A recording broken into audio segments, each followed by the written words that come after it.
नमस्कार दोस्तों, स्वागत है आप सभी का आपके अपने YouTube channel the education master में।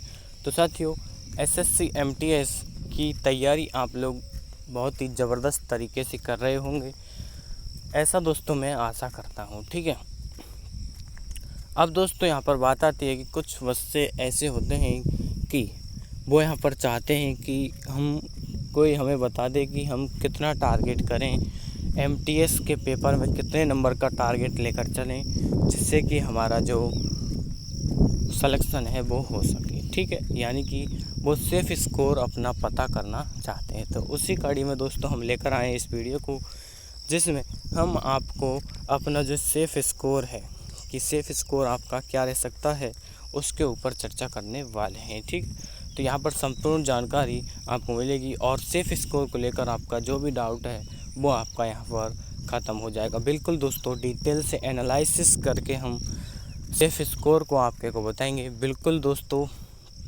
जो हम इसमें सेफ़ स्कोर बताएंगे उतना यदि आप कर लेते हो तो दोस्तों आपका जो सिलेक्शन है वो बिल्कुल निश्चित हो जाएगा। तो दोस्तों, शुरू करने से पहले यदि आपने अभी तक हमारे इस चैनल को सब्सक्राइब नहीं किया है तो साथियों चैनल को सब्सक्राइब कर लें और बेल नोटिफिकेशन को भी ज़रूर दबाएं, क्योंकि जब भी हम वीडियो छोड़ेंगे एसएससी के किसी भी एग्ज़ाम से रिलेटेड हो तो उसकी नोटिफिकेशन आप सबसे पहले पा सकें, इसलिए आप इस चैनल को सब्सक्राइब ज़रूर करें। और दोस्तों दूसरी बात, यह चैनल बिल्कुल एसएससी के लिए बनाया गया है, तो आप इस पर दोस्तों विश्वास ज़रूर जता सकते हैं। तो इसलिए दोस्तों इस चैनल को आप सब्सक्राइब ज़रूर करें। ठीक है, शुरू करते हैं साथियों वीडियो को।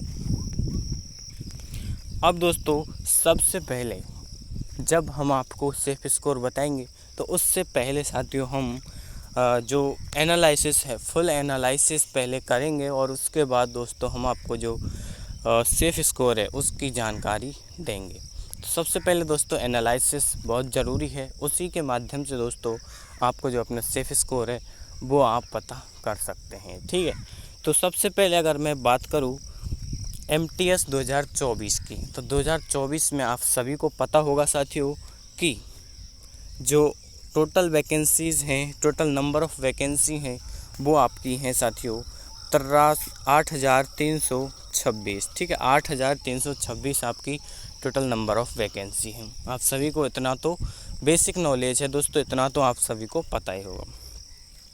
एमटीएस की अगर मैं इसमें बात करूं तो साथियों एमटीएस की जो वैकेंसी है वो 4,887 आपकी एमटीएस की वैकेंसी है। और हवलदार की जो पोस्ट है, इसमें हवलदार की साथियों 3,439 आपकी हवलदार की इसमें पोस्ट ली गई। साथियों एक बात समझना, जब भी मैं एमटीएस बोलूँगा तो आपको ये समझना है कि एमटीएस और हवलदार दोनों इसमें कंबाइन है। ठीक है, ठीक है दोस्तों, तो मैं बार बार यहाँ पर एमटीएस और हवलदार को अलग अलग नहीं बोलूँगा। आपको ये समझना है कि जब भी मैं एमटीएस बोलूँगा तो उसमें हवलदार और एमटीएस दोनों यहाँ पर शामिल हैं। ठीक है, अब दोस्तों अगर मैं बात करूँ एनालिसिस की, तो एसएससी एमटीएस 2023 को लेकर के हम यहाँ पर चलते हैं। 2 साल की जो एनालिसिस है वो हमने यहाँ पर की है। अब आप बोलोगे सर 2 साल की ही क्यों, कम से कम 5 साल की करनी चाहिए थी। तो भाई बात ऐसी है कि जो आपका एग्ज़ाम पैटर्न है, ठीक है, एमटीएस का जो एग्ज़ाम पैटर्न है आपका वो दोस्तों 2022 में आपका चेंज हुआ था। तो दोस्तों 2021-20 उसकी दोस्तों जो एनालिसिस है वो यहाँ पर कोई मायने नहीं रखती। जो मायने रखती है उसको दोस्तों हम यहाँ पर लेकर के आए हैं और उसी को दोस्तों एनालिसिस हम करने वाले हैं। ठीक है, तो सबसे पहले दोस्तों एसएससी एमटीएस 2023 की अगर मैं बात करूँ तो यहाँ पर टोटल नंबर ऑफ़ वैकेंसीज़ यहाँ पर 1,729 आपकी वैकेंसी आई थी। उनमें से दोस्तों एमटीएस की जो वैकेंसी थी वो आप देखिएगा, एमटीएस की 1,346 आपकी वैकेंसी थी और जो बाकी बच गई थी वो दोस्तों हवलदार की वैकेंसी थी। ठीक है, और यहाँ पर अगर आप देखोगे सबसे ज़रूरी बात कि जो आपकी कट ऑफ है, ठीक है, कट ऑफ आपकी कितनी जाती है। तो कट ऑफ दोस्तों यहाँ पर 2 फैक्टरों पे आपकी डिपेंड करती है। पहला फैक्टर है साथियों कि नंबर ऑफ़ स्टूडेंट कितने हैं। ठीक है, टोटल नंबर ऑफ़ स्टूडेंट जिन्होंने दोस्तों फॉर्म फिल किया है वो कितने हैं और आपकी टोटल नंबर ऑफ़ वैकेंसी कितनी है।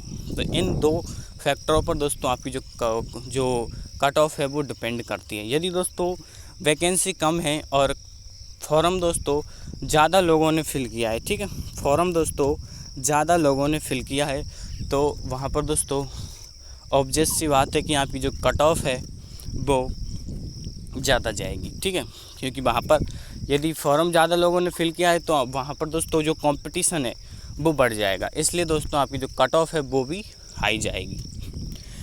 और दूसरी बात, यदि दोस्तों आपकी वैकेंसी कम आई है तो वो तो दोस्तों कट ऑफ कम ही जानी है, क्योंकि वैकेंसी नंबर ऑफ वैकेंसी कम है इसलिए, ठीक है।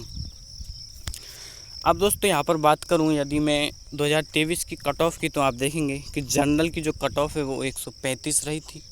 ये दोस्तों आप समझना कि जो हम ये दोस्तों कट ऑफ बता रहे हैं वो फुल दोस्तों जो नॉर्मलाइजेशन होता है, ठीक है, नॉर्मलाइजेशन के बाद की दोस्तों ये कट ऑफ है।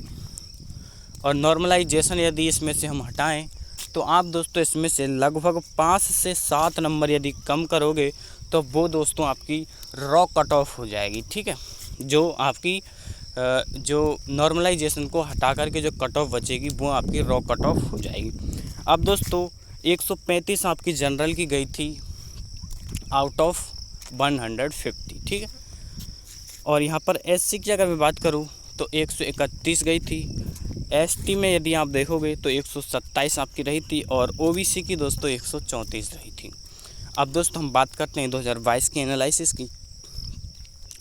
तो 2022 में यदि आप देखोगे तो साथियों टोटल नंबर ऑफ़ जो वैकेंसी थी, ठीक है, 2022 की जो टोटल नंबर ऑफ़ वैकेंसी थी वो काफ़ी हाई थी, यानी कि 12,523 दोस्तों इसमें टोटल नंबर ऑफ़ वैकेंसी थी। इसके बाद एमटीएस में यदि मैं बात करूँ तो केवल एमटीएस में ही, ठीक है, केवल और केवल एमटीएस में ही दोस्तों 11,994 वैकेंसी आपकी थी एमटीएस में, यानी कि अब आप समझ सकते हैं कि एमटीएस में यदि इतनी है तो हवलदार में जो बची हैं वो हवलदार की हो जाएंगी, ठीक है। अब दोस्तों इसकी कट ऑफ की अगर मैं बात करूं तो कट ऑफ आप दोस्तों देख सकते हैं 2023 की तुलना में जो कट ऑफ है वो यहाँ पर कम रही है। ऐसा क्यों? इसका रीज़न दोस्तों हमने आपको शुरुआत में बता दिया है कि टोटल नंबर ऑफ़ वैकेंसीज़ यदि ज़्यादा है तो कट ऑफ आपकी कम रहेगी, और टोटल नंबर ऑफ़ वैकेंसी यदि आपकी कम है तो कट ऑफ ज़्यादा रहेगी, ठीक है। एससी में अगर मैं बात करूं तो 123 दोस्तों आपकी रही थी और एसटी में भी 123, यानी कि कुछ पॉइंट का दोस्तों फ़र्क आया था जो हमने दोस्तों यहाँ पर नहीं लिखा है, ठीक है। ओबीसी में दोस्तों आप देखोगे तो 129 आपकी जो कट ऑफ है वो यहाँ पर रही थी। 129 दोस्तों कट ऑफ ओबीसी में यहाँ पर रही थी। अब दोस्तों बात आती है कि 2024 में कट ऑफ आपकी क्या रह सकती है, तो उसके लिए दोस्तों हम सबसे पहले बात करते हैं आपके कि आपको कितना टारगेट करना चाहिए, स्कोर आपको कितना टारगेट करना चाहिए, ठीक है। तो उसके लिए दोस्तों हम बात करते हैं, एक अलग से दोस्तों पेज ले लेते हैं यहाँ पर। अब दोस्तों हमने यहाँ पर बिल्कुल न्यू पेज ले लिया है तो अब आपको अच्छा समझ में आएगा। तो अब बात करते हैं दोस्तों हम आपके कि कितना स्कोर आपको टारगेट करना चाहिए, ठीक है, कितना स्कोर टारगेट करना चाहिए। उससे पहले दोस्तों आपको जो अपना एग्ज़ाम पैटर्न है उसका नॉलेज होना चाहिए, ठीक है। अब आप देखिएगा जो क्वांटिटेटिव एप्टीट्यूड है, यानी कि यदि मैं बात करूं आपके मैथ के सेक्शन की और इसके बाद रीजनिंग का सेक्शन, ठीक है, रीजनिंग, तो इसके दोस्तों मैथ के 20 क्वेश्चन आते हैं और सेशन फर्स्ट की दोस्तों यहाँ पर हम बात कर रहे हैं, ठीक है। रीजनिंग में दोस्तों आपके 20 क्वेश्चन आते हैं और प्रत्येक प्रश्न दोस्तों आपका 3 नंबर का होता है, इसलिए ये 60 नंबर का आपका जो मैथ का पेपर है वो हो जाता है। रीजनिंग का पेपर की अगर मैं बात करूँ तो ये भी 60 नंबर का, यानी कि पहला सेक्शन आपका दोस्तों यहाँ पर समझिएगा जो फर्स्ट सेक्शन है S1, ठीक है, S1 सेक्शन फर्स्ट आपका मैथ और रीजनिंग को मिलाकर के दोस्तों 120 नंबर का आपका जो सेशन है वो हो जाता है, ठीक है, 120 नंबर का आपका पेपर होता है। लेकिन दोस्तों समझना यहाँ पर जो पहला सेशन है वो आपका बिल्कुल क्वालिफाइंग नेचर है, यहाँ पर दोस्तों इसको क्वालिफाई करना है, इसके आधार पर आपकी जो मेरिट है वो नहीं बनेगी। मेरिट दोस्तों आपकी बनेगी सेशन 2 में जो आपका पेपर होगा, यानी कि इंग्लिश और जनरल अवेयरनेस, ठीक है। तो इनके आधार पर आपकी जो मेरिट है वो यहाँ पर बनने वाली है। तो दोस्तों अब बात ये आती है कि हमें इंग्लिश और जनरल अवेयर्स में कितना जो स्कोर है वो करना चाहिए। तो साथियों इंग्लिश के दोस्तों आपके 25 क्वेश्चन आते हैं, ठीक है, 25 क्वेश्चन आपके इंग्लिश के आते हैं। और जनरल अवेयरनेस की अगर मैं बात करूं तो साथियों जनरल अवेयरनेस के आपके जो क्वेश्चन आते हैं वो दोस्तों 25 आते हैं।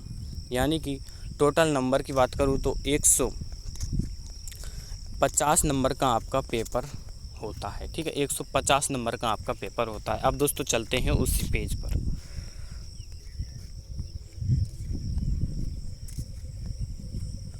अब समझना दोस्तों यहाँ पर कि कितना स्कोर टारगेट करें। तो 150 में से दोस्तों आप मान के चलिए 130 आपको यहाँ पर टारगेट करके चलना है। 130 आपको दोस्तों, यानी कि अगर मैं बात करूँ तो 50 क्वेश्चन में से दोस्तों लगभग 44 प्रश्न आपको सही करने हैं, ठीक है। तो आप दोस्तों सेक्शन वाइज आप दोस्तों डिवाइड कर लीजिए कि जनरल अवेयर्स में आपको कितना मार्क्स करना है और इंग्लिश में आपको कितना करना है। तो यहाँ पर दोस्तों अगर मैं बात करूँ जनरल अवेयरनेस की, तो आप दोस्तों इसमें लगभग 25 क्वेश्चन आते हैं, तो इसमें लगभग 20 से 21 क्वेश्चन का आप टारगेट बनाइए, ठीक है। जनरल अवेयरनेस में 20 से और 21 क्वेश्चन का आप टारगेट है वो बना सकते हैं, ठीक है, 20 से 21 क्वेश्चन का। तो अब दोस्तों यहाँ पर यदि क्वेश्चन कम हुए तो यहाँ पर दोस्तों इंग्लिश में आपको इनको बढ़ाना होगा। यानी कि इंग्लिश में 25 में से दोस्तों लगभग 22 से 23 प्रश्न आपको यहाँ पर सही करने होंगे, ठीक है। तब जाके दोस्तों आपका सिलेक्शन यहाँ पर निश्चित हो सकता है, ठीक है। तो हमने दोस्तों जो आपको जानकारी यहाँ पर दी है वो बिल्कुल ऑथेंटिक है। तो जानकारी दोस्तों आपको कैसी लगी? फुल एनालिसिस के आधार पर दोस्तों हमने आपको ये जानकारी प्रोवाइड कराई है। और दोस्तों यदि आपका कोई भी सवाल हो तो आप नीचे कमेंट सेक्शन में हमें कमेंट कर दीजिए, हम दोस्तों उसका जवाब आपको ज़रूर देंगे। तो साथियों मिलते हैं नेक्स्ट वीडियो में। जय हिंद।